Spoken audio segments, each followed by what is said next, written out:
Hey everyone, this is Meghna and welcome back to my channel। तो अभी recently 22 फरवरी में ध्रुव राठी ने अपने चैनल में एक खतरनाक विस्फोटक वीडियो रिलीज किया, is India becoming a dictatorship नाम से। और वीडियो देखने के बाद आई वॉज रियली डम्बस्ट्रक। मुझे समझ नहीं आ रहा था मैं कैसे रिएक्ट करूँ। थोड़े टाइम तक तो आई वॉज ब्लैंक। एक्चुअली जब से वर्ल्ड वॉर 3 के सिचुएशन से एक तरीके से क्रिएट होने लगे हैं ना, मतलब रशिया और यूक्रेन वॉर एक तरफ तो खत्म होने का नाम नहीं ले रहा है और एक तरफ इजराइल हमास का भी हम देख ही रहे हैं कि कंटिन्यू हो ही जा रहा है पूरा जो लड़ाई चल रहा है। और ऊपर से इलेक्शंस भी आने वाले हैं इंडिया में, फिर से प्रधानमंत्री का चुनाव होने वाला है। तो ऐसे टाइम में इस तरीके के टॉपिक को हाईलाइट करना अपने वीडियो के through is really daredevil का काम है यार। मतलब मेरी तो लिटरली फट जाती है, मतलब मैं नहीं बना पाती शायद इतने बोल्डली इस टॉपिक में वीडियो।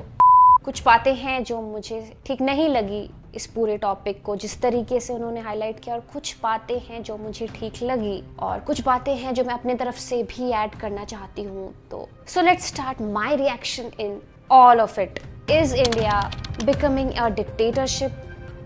तो जैसा कि आप लोग को पता ही होगा कि किस तरीके से अभी फेमस यूट्यूबर और एक्टिविस्ट एलेक्सी नवाल्नी की डेथ की पूरी स्टोरी वायरल हो गई है रशियन मीडिया के थ्रू, कि किस तरीके से उनकी पूरी डेथ हुई है और व्लादिमीर पुतिन को एक तरीके से इनडायरेक्ट कॉज माना जा रहा है उनकी डेथ का। कितने तथ्य हैं, कितने सबूत हैं इस बात के, वो तो हम नहीं बोल सकते, लेकिन एक चीज़ ज़रूर देखने को मिलती है कई बार कि ऐसे जितनी भी कंट्रीज़ होती हैं जहाँ पे एक ही पॉलिटिकल पार्टी का राज होता है एक तरीके से, चाहे वो चाइना हो, रशिया हो, एक कम्युनिज्म काइंड का पूरा एटमॉस्फेयर देखने को मिलता है। वहाँ पे अक्सर ऐसे केसेस देखे जाते हैं जहाँ पे इंडिविजुअल अगर पब्लिक में कोई आगे आता है जिसको कोई बात गलत लगती है या सही लगती है, या वो आंदोलन करने की कोशिश करता है या कुछ भी हाईलाइट करने की कोशिश करता है, तो उसे इसी तरीके से गवर्नमेंट के द्वारा या जो रूलिंग पार्टी होती है उसके द्वारा दबा दिया जाता है। I said to the flight attendant and I kind of shocked him with my statement, well, I was poisoned and I'm gonna die, and I immediately lay down under his feet. Alexei Navalny was on a flight to Moscow from Siberia, where he'd been campaigning against Putin's party in a local election when he collapsed. और शायद यही पता था हमारे leaders को जब India आज़ाद हुआ, और यही कारण है कि कहीं ना कहीं इंडिया एक डेमोक्रेटिक कंट्री बनाया गया जहाँ पे डेमोक्रेसी को एक प्रायोरिटी की तरह दिखाया गया। क्योंकि सही मायनों में देखा जाए तो हाँ, डेमोक्रेसी के काफ़ी बड़े फायदे होते हैं। अभी जैसे हालात हैं पूरे वर्ल्ड के, वैसे में अगर पीसफुली एक ह्यूमन बीइंग को सरवाइव करना है एक कंट्री में, तो एक डेमोक्रेटिक कंट्री डेफिनेटली एक बेटर ऑप्शन होती है। मतलब काफ़ी मायनों में देखा जाए तो, अगर आप इंडिविजुअली अपना पॉइंट ऑफ व्यू रखना चाहते हैं तो। पर पता नहीं क्यों अभी रिसेंट टाइम में जो एक पैटर्न देखने को मिला है पिछले 10 साल में या 15 साल में हमारी कंट्री में, कि किस तरीके से एक ही पॉलिटिकल पार्टी को एक अपर हैंड मिल गया कहीं ना कहीं। क्योंकि जो प्रीवियस रूलिंग पार्टी थी वो बहुत कुछ बिगाड़ चुकी थी, देश का ऑलरेडी खराब कर चुकी थी, हालात बदतर से बदतर कर चुकी थी, और उसके बाद ये जो पर्टिकुलर प्रेजेंट रूलिंग पार्टी है ये आती है और देश को एक बेहतर तरीके से उभारती है। मतलब पता नहीं, एक इमेज सी बहुत ही अच्छी बाहर क्रिएट हो गई है, जो कि सब लोग एग्री करेंगे, राइट। मतलब अभी जो हैं हमारे कंट्री में रह रहे हैं, राइट, तो वो सब ये एग्री करेंगे कि जो एक इमेज है वो बूस्ट हुई है इंडिया की वर्ल्ड वाइड देखा जाए तो। और इसका श्रेय कहीं ना कहीं करंट जो रूलर है, जो फेस है करंट रूलिंग पार्टी का, उस पे ही जाता है। इस चीज से हम बिल्कुल डिनाई नहीं कर सकते। और भी काफी कारण है, जैसे कि यूपीआई का आना और ऑनलाइन ट्रांजैक्शंस का बढ़ जाना, आधार कार्ड का introduction and all etcetera etcetera. ये सारी चीजें पहले देखने को नहीं मिली इंडिया में, जो कि अब देखने को मिली आफ्टर ये पर्टिकुलर रूलिंग पार्टी जो है रूल में आई।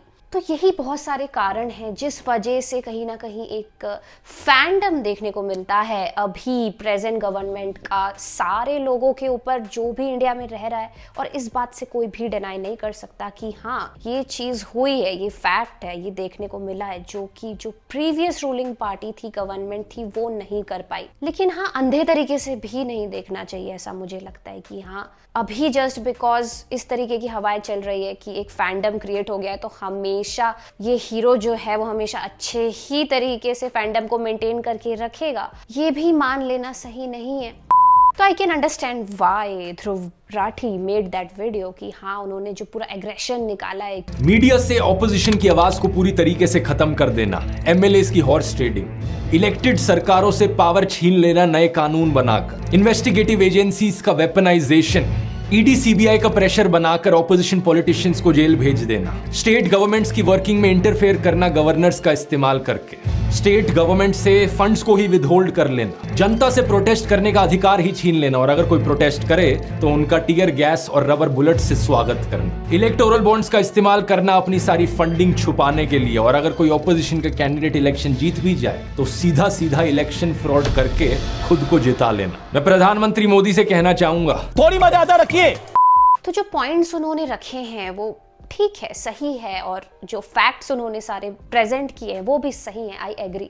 और हम नहीं झुटला सकते कि जो फैक्ट्स उन्होंने रखे हैं अपने वीडियो में वो गलत है किसी भी तरीके से, क्योंकि वो फैक्ट्स हैं। You can go and check those facts, so आप उसको झुटला नहीं सकते कि वो गलत है, आप ठुकरा नहीं सकते किसी भी तरीके से। लेकिन जो एक मेरा पॉइंट ऑफ व्यू है जो मैं ऐड करना चाहती हूँ इस सिचुएशन में, वो ये कि जो मेन विलन है हम उससे पूरी तरीके से इग्नोर कर रहे हैं इस पूरी सिचुएशन में। बात ये नहीं है कि अभी कौन सी प्रेजेंट में रूलिंग पार्टी है जो रूल कर रही है और वो किस तरीके से रूल कर रही है।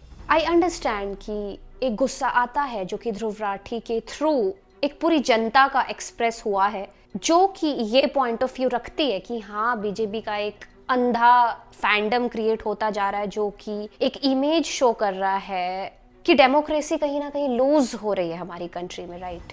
लेकिन हम कहीं ना कहीं चाहे ये वाले पॉइंट ऑफ व्यू के लोग हो या प्रेजेंट रूलिंग गवर्नमेंट की सपोर्टर वाले लोग हो, कोई भी हो, हम सब जो मेन विलन है ना उसी से कहीं ना कहीं जैसे भटक जा रहे हैं। हम ये देख ही नहीं पा रहे कि यार प्रेजेंट रूलिंग पार्टी कोई भी हो, डज नॉट मैटर, उसके आड़ में कहीं ना कहीं जो मेन विलन है ना वो बच जा रहा है। और क्योंकि वो बच जा रहा है ना उसी वजह से ये सारे इश्यूज क्रिएट हो रहे हैं। अब आप मुझे कहोगे कि मेन विलन क्या है, फिर कोई और रूलिंग पार्टी की, चलो ये नहीं तो कोई और आ जाए, कि चलो एक्स पार्टी नहीं तो वाई आ जाए। नहीं, अगर एक्स भी आ जाए, वाई भी आ जाए, जेड भी आ जाए, फिर भी ऐसी ही रहने वाली है सिचुएशन अगर वो मेन विलन जो है ना वो ना बदले तो। क्योंकि कहीं ना कहीं जितनी रूलिंग पार्टीज भी है ना वो भी सर्व तो उस मेन विलन को ही कर रही है, लेकिन वो जो मेन विलन है वो बचा रह जा रहा है, छुपा रह जा रहा है, उस पर कोई वार नहीं कर रहा। जैसे कि हम सब आपस में ही लड़ने में बिजी हो, चाहे वो ध्रुव राठी जिस जनता का वॉइस बन के उन्होंने जो चीज एक्सप्रेस की वो वाली जनता का पॉइंट ऑफ व्यू हो, या उस जनता का पॉइंट ऑफ व्यू हो जो कि करंट रूलिंग पार्टी के फैंडम को फॉलो करती है। कहीं ना कहीं आपस में लड़ने में, कटने में, मरने में इतने बिजी होते जा रहे हैं, हम सब लड़ने कटने में इतने बिजी होते जा रहे हैं कि मेन विलन को अगेन बार बार बचा ले रहे हैं। अब आप मुझे कहोगे कि वेट, कौन है ये मेन विलन? मेघना, टेल अस, लाइक कौन है ये? तुम्हें क्या लग रहा है कौन है मेन विलन ये? तो क्या आपको नहीं लगता कि क्या ये मेन विलन जनता खुद ही नहीं है? क्या हमारा, आपका और सबका जो ये ईगो है खुद जो अंदर बैठा हुआ है, हर जनता की शक्ल लेके, हर इंसान की शक्ल लेके, वेदर इट्स ए पार्टी के फॉलोवर्स और बी पार्टी के फॉलोवर्स, अगर हम सब इस तरीके से ही जी रहे हैं कि हमारे लिए मेन प्रायोरिटी जीडीपी ही है, कंजम्पशन ही है, ना कि हमारी और हमारे आसपास के इमीडिएट एनवायरनमेंट की बेहतरी। जैसे कि फॉर एग्जांपल कि आसपास इतनी नॉइस पोल्यूशन होती है, कई बार किसी के घर पे कोई कंस्ट्रक्शन चल रहा है या गाड़ियों का हॉर्न बजाना बार बार आप कहीं जा रहे हो, ट्रैवल कर रहे हो, आप देख रहे हो अननेसेसरी सब हॉर्न बजा रहे हैं। या फॉर एग्जांपल कि आप देख रहे हो कि आपके आसपास पूरा कचरा फैला हुआ है, ठीक है, यहाँ पे बदबू आ रही है, यहाँ डस्टबिन गिरा हुआ है, प्लास्टिक्स फैले हुए हैं टूरिस्ट स्पॉट्स पे, लेकिन हम वहां से गुजर जाते हैं, हम कुछ नहीं करते उसे ठीक करने के लिए। हमारा सबका जैसे कि एक ही टारगेट हो गया हो कि किसी तरीके से जीडीपी आती रहे कंट्री लेवल में या घर के लेवल में इनकम आती रहे, लेकिन आसपास के इन्वायरमेंट को बेहतर करने में जैसे भूल ही गया है भारत का एक नॉर्मल इंसान। आप कभी विदेशों में जाओगे तो आप देखोगे शायद कि रोड्स जो है साफ हैं या लोग एक दूसरे से एम्पैथी शो कर रहे हैं। अगर ट्रैफिक में भी आप चल रहे होंगे तो आप देखोगे कि अननेसेसरी हॉर्न नहीं बजाया जा रहा है, नॉइस पोल्यूशन नहीं क्रिएट किया जा रहा है। तो अब ये तो कोई ए या बी पॉलिटिकल पार्टी नहीं करवाएगी ना, ये तो इंसान ही है जो कि कर रहा है। तो बात यहाँ पे ए या बी की है नहीं। अगर इंडिविजुअली हम बेहतर हो जाएंगे और वैसी रिक्वायरमेंट्स शो करेंगे कि हमें एक ऐसा देश चाहिए या एनवायरनमेंट चाहिए जहाँ पे कचरा कम हो, पोल्यूशन कम हो, ट्रैफिक रूल्स बेहतर हो, इसीलिए हम खुद से फाइन देना चाहें या ट्रैफिक रूल फॉलो करें, तो ऑब्वियसली हम जो चाहेंगे, जो ए पार्टी आएगी या बी पार्टी आएगी रूलर बन के, वो भी वही चीजें एग्जीक्यूट करेगी ना जो हम चाहेंगे, क्योंकि उनको तो वोट से मतलब है। मेन राजा, मेन विलन तो जनता खुद ही है। वो जो भी रिक्वायरमेंट्स सामने रखेगी रूलिंग पार्टी तो उसी को सर्व करेगी, एक तरीके से फॉलो करेगी। अगर जनता ये दिखाएगी कि हाँ हमें हिंदुइज्म को फॉलो करना कूल लगता है आजकल, क्योंकि बहुत सालों से हम जो है दबाते रहे हैं अपना वो हिंदू अंदर का, तो अभी हमें एक्सप्रेस करने में मज़ा आ रहा है और वही हम शो करें एक दूसरे से बात करने में, वही हमारी प्रायोरिटी रहे, तो ऑब्वियसली जो रूलिंग पार्टी है वो भी उसी कमज़ोरी को एक तरीके से सर्व करेगी हमारे ही लिए, ताकि हमें प्लीज़ किया जा सके, और उस तरीके के वक्तव्य रखेगी अपने पॉलिटिकल स्पीचेस में या अपने एक्शंस के थ्रू, राइट, जो हमें चाहिए। अभी जो जनता चाहती है, अभी की रूलिंग गवर्नमेंट भी वही कर रही है और कहीं ना कहीं प्लीज तो यहाँ पे जनता को ही किया जा रहा है। तो मुझे लगता है हमें खुद बेहतर पहले होना पड़ेगा, तभी हम एक्सपेक्ट कर सकते हैं कि हम एक अच्छी रूलिंग पार्टी को डिजर्व करें। शायद हम ही नहीं डिजर्व करते उस तरीके की रूलिंग पार्टी या रूलर। इंडिया की जनता ही ऐसे बन गई है ना कि अगर यहाँ पे आपको पॉलिटिक्स में टिके रहना है ना एक पोजीशन में, तो इस तरीके से ही आपको वक्तव्य देने पड़ेंगे अपने पॉलिटिकल स्पीचेस में, वरना जनता आपको टिके ही नहीं रहने देगी। इसीलिए तो पॉलिटिशियन कोई बनता नहीं है ना, क्योंकि पता है उनको कि किस तरीके की जनता को यहाँ पे हैंडल करना है इंडिया में। So that was it for this video guys. अगर आपको ये वीडियो और ये पॉइंट ऑफ व्यू अच्छा लगा है तो आप इसे ज़्यादा से ज़्यादा शेयर कर सकते हैं, लाइक भी कर सकते हैं और मेरे चैनल को सब्सक्राइब भी कर सकते हैं, क्योंकि इसी तरीके के और वीडियोस भी आते रहेंगे। तो मिलते हैं ऐसी किसी एक और वीडियो में। Till then take care of yourself and please change yourself first. Okay, bye bye.